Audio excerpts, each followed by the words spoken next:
Hey, what's up guys? Kai here, and welcome back to Let's Play Valkyrie Profile 2, Silmeria. Let's have a look around the basement of Dipan Castle and find Dallas. Surely the three mages will be willing to help us. Before we get started though, there are two things I did since last time. The first of which being I equipped the rapier on Rochelle that we got from the armory. And I gave some beetle shells to Mithra to boost his defense. I also gave him the blue apple that we purchased to boost his magic power slightly. And I also gave him a packed chain so he can start learning first aid. And again, if you didn't farm this from the ballistic rhino, don't worry about it, because in this dungeon we're going to fight an enemy that drops those. So you can just get one here. And I'm going to be showing battles for a little bit because not only can you fight some new enemies here, but I'm talking, so screw it. Now the other thing I did since last time was I moved my microphone to the other side of my desk. So now it's further away from my TV, because one thing I noticed earlier in the LP was that during cutscenes, my microphone was picking up the character voices and there was a very faint echo. And I thought I fixed the problem, but after rendering the last episode I realized I hadn't fixed it, and it was too late because I already saved my game and I wasn't going to re-record or start the game over to get back to the same point just for that. So hopefully this fixed that problem. Although I don't think we're going to make it to a cutscene today. I guess we'll have to wait until tomorrow. Oh, Rochelle. Who needs pants when you're a female JRPG character?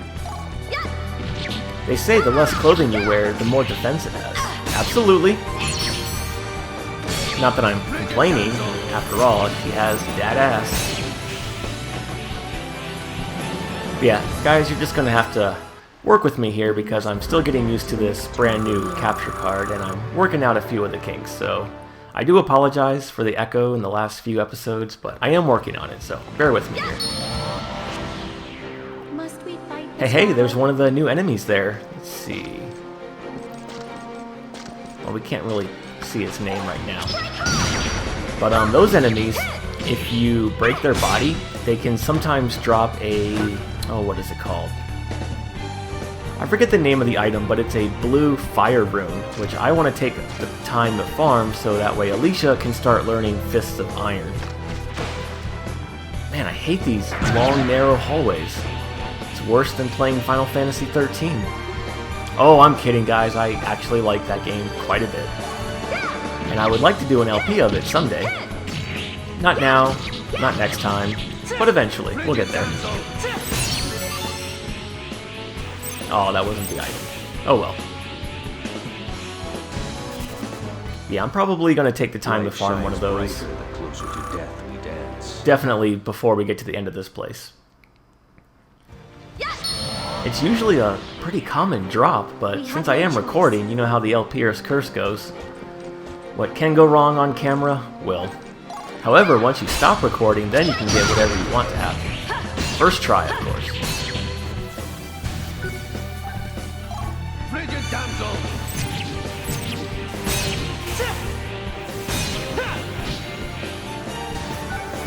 Oh yeah, I can show this off to you. Remember I talked about how Crad can knock back enemies if you hold down the attack button?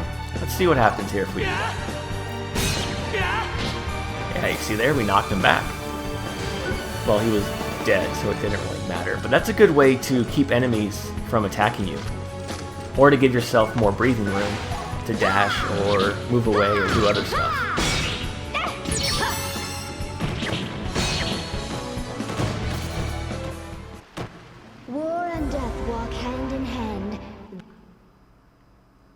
So this dungeon is actually pretty straightforward and pretty easy. It's just like the Underground Royal Path in the sense that it's a newbie dungeon. Only this time we're going to be learning about being aware of our environment. It's nothing too complicated, it's just enough to get your feet wet. But here, as you can tell, we're confined in these corridors, which makes it a lot more difficult to dodge all of these enemies' conal attacks. It's not like the last dungeon where the battlefield was a wide open area. And I think I talked about this at the very end of the last episode. But yeah, it's not too bad.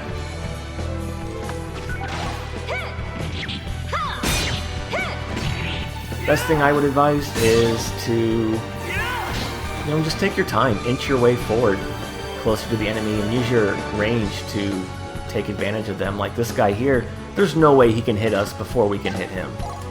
Like so. And you'll be fine. Dead ashes, nice. Those cure poison. War and death walk hand in hand. Surprised we haven't met up with the other new enemy yet. And that enemy you definitely want to farm for quite a few reasons. We fight battle upon Ooh, battle. 3 of these Will peace guys. ever come? Let's see. Frigid damsel!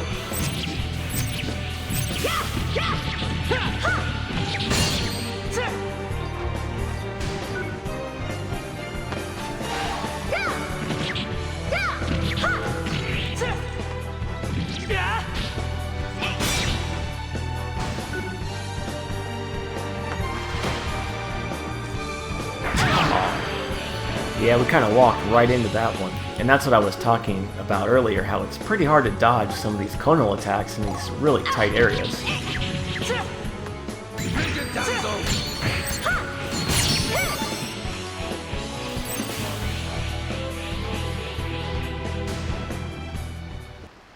Life shines brighter the closer to...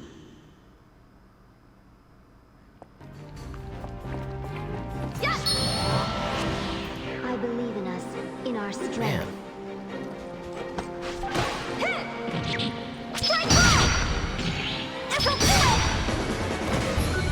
Make sure you have at least 2 of those black crystals, by the way, viewers. You probably have a bunch of them from fighting enemies in the last dungeon. But just in case you don't, make sure you have at least 2. This is kind of a waste. There is a way that you can manipulate the break mode system if you're really good, because how it works is each character has their own % chance to activate it, and the game keeps track of that individually, which is why you see me alternating my attacks with characters every time they break an item. And like I said, if you're really good, you can set it up to where you can activate break mode and then have another character activate it while you're in break mode, which just replenishes the timer, and it gets really ridiculous. But that's a lot of work, I'll be honest with you guys. Even though it is RNG based and it's nice having the option to manipulate it, I'm not too worried about it. Breakup does help though, quite a bit. Huh, what's over here?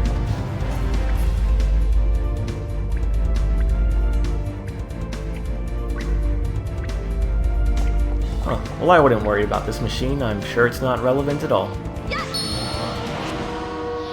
Oh, I really hope that train does not show up in the recording.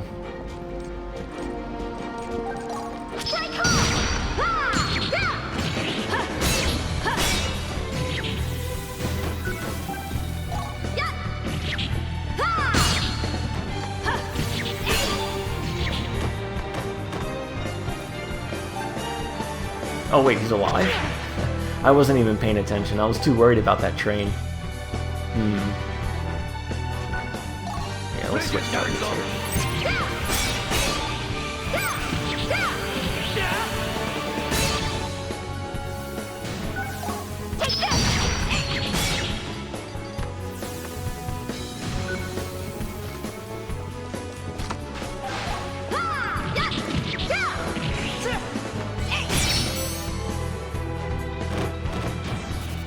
Alright, easy enough. We must part now to the next turn of the wheel.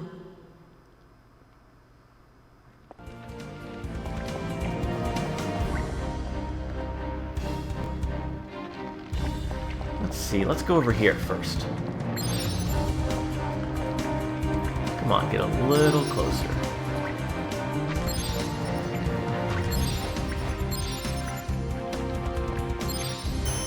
That works. Come over here, and hidden behind this foreground is 700 off. Alright.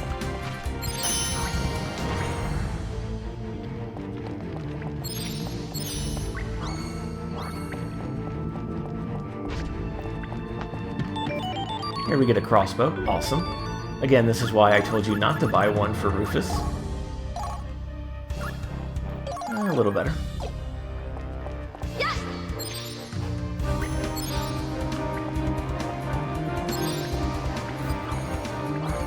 But we're not done here just yet.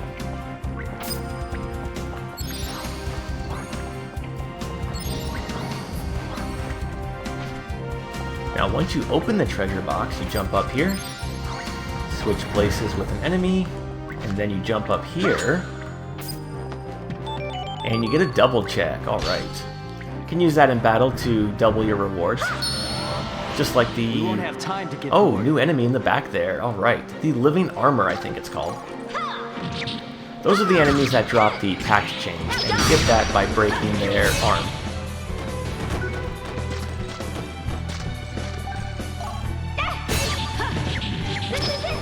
Skull receptacle. Can sell that, I guess. Oh, he's alive. That's twice now. Come on, Kai.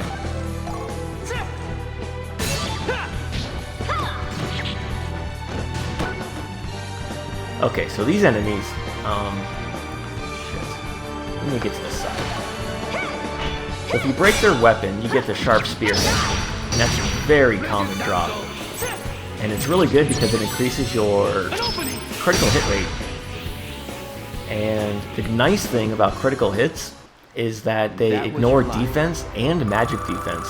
So even your spellcasters can take advantage of that with their magic attacks. You're going to need 2 of those spearheads in the near future anyways. But I like to get more of them because the critical attack percentage is a cumulative effect. So you can equip more of them and further boost your critical hit rate, which is pretty nice. I wouldn't necessarily go out of my way to get a bunch of them, but if you happen to get some, you know, good for you. What else? You need 2 spearheads. You need the packed chains from their arm. If you break their lower body, you get the, I think it's the empty shell, and you need 2 of those as well. Huh? That's weird. Well, to get through here, use your sword to break the orb, and you break the seal. Yeah, just like in Lufia 2, you can use your sword to help solve puzzles.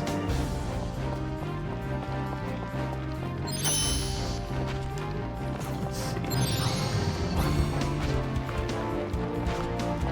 And I still have not gotten one of those blue flame runes.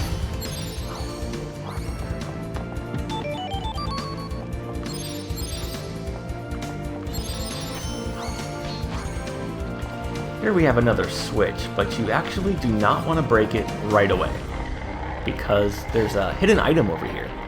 So instead, you just push it over and use it as a platform. If you accidentally do break this, then you can still get that item by switching places with that walking enemy on this lower platform here. And then you can use that enemy to get to the top, and well, you'll figure it out. It's the hard way, but it is doable.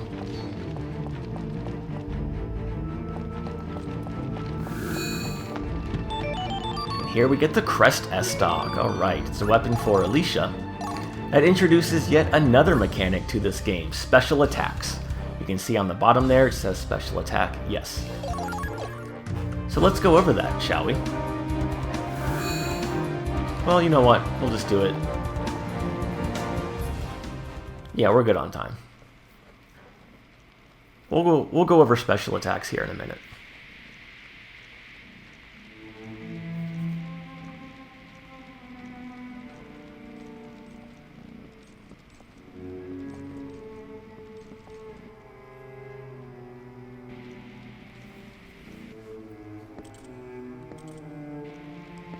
Creepy laboratory. Coffins? No, I don't think so.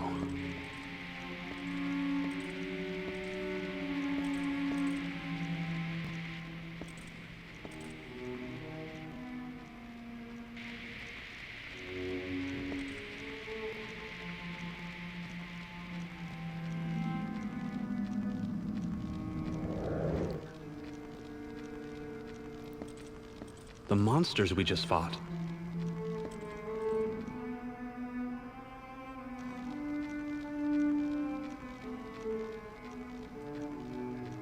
Looks like they were growing them in here.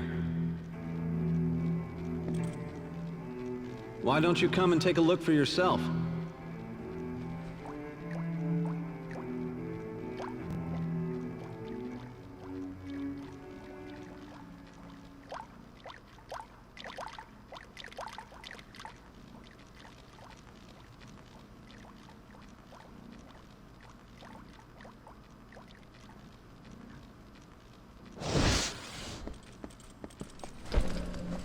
Oh God!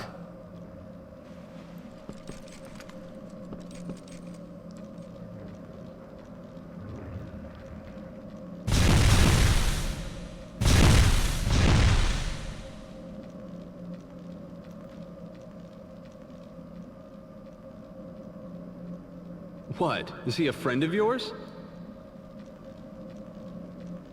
Apparently. This voice. Am I the only one who can hear it? The king. Barbarossa has driven him to despair. We don't work for the king! Tell him that!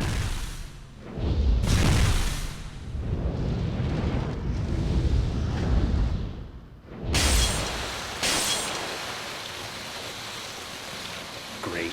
Nobody listens.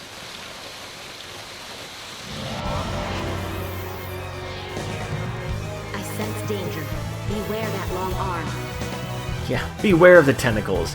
What I want to know, viewers, is why a tentacle monster just so happened to be chilling down here in the basement. Man, this really is like Phantasy Star 4. Alright guys, it's boss time with a Super Tentacle Hentai Monster.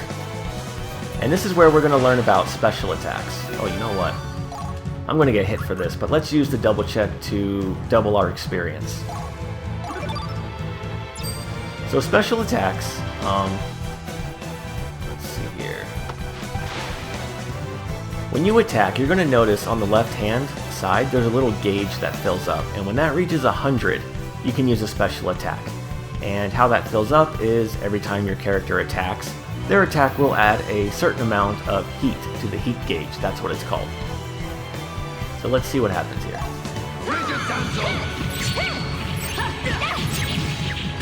Time to get serious. Oh shit, and break mode? Yo, break yourself!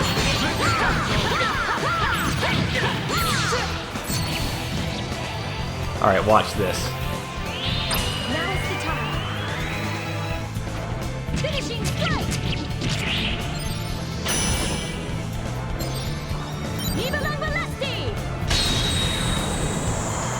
Yeah, really good damage.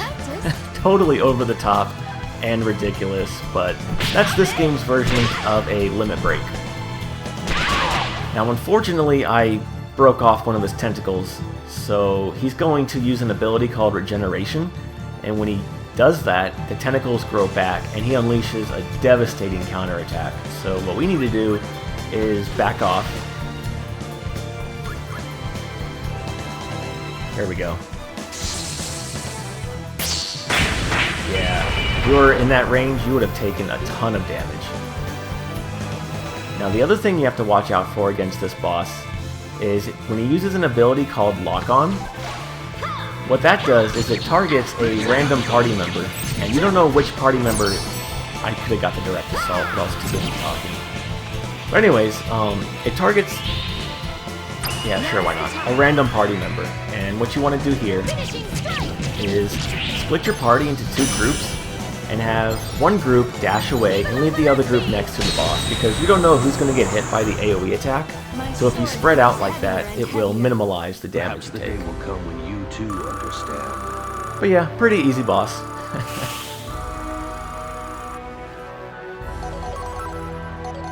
And level ups all around. Nice.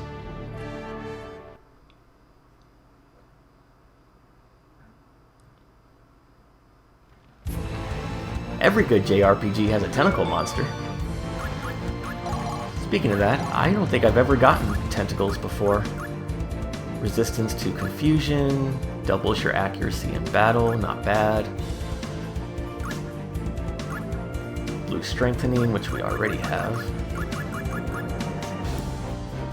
Also, what does this do? Increases avoidance by 20%, that's not bad. Okay. So anyways, now that we've seen the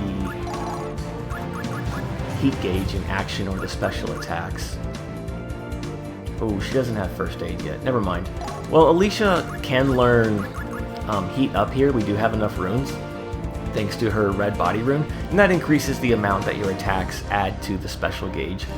But I really never have an issue getting up to 100, and if I do, it's because I fucked up. It's not because the game was unfair. So I never worry about using heat up. And if you are curious, different attacks do add a different amount to the special gauge, and you can see that down below in their description. So in this case, Imperious Act, it hits one time, increases the heat gauge by 9. And one thing to keep in mind is that if you do have a special attack, you can only use it if your character actually dealt damage to the enemy in that attack. If they just sit on their ass, they don't get a free special attack. And we're going on 21 minutes, so you know what, guys? I'm actually going to come back here. I'm going to save my game, and we're going to call it quits. And when we come back next time, we're going to keep looking around the dungeon here for Dallas. And one thing somebody expressed an interest in is the background stories to Einherjar. So what I'm going to do is I'm going to put their background on the screen here for a couple of seconds. That way you can pause the video and read it for yourself. And I wanted to save it for the end. That way those of you who don't care about the background story of the Einherjar are safe to stop the video here. Those of you who do care about it, well, I'm giving you a chance to read about it. So let me know how this works out for you. And if you don't like it, let me know, and we can try to come up with something else. And we already know about Mithra, so we're going to start with Rochelle.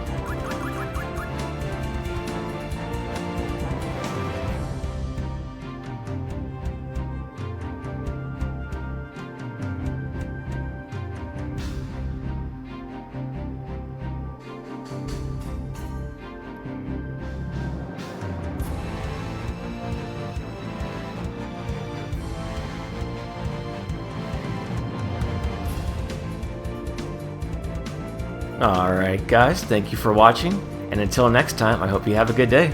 See you then.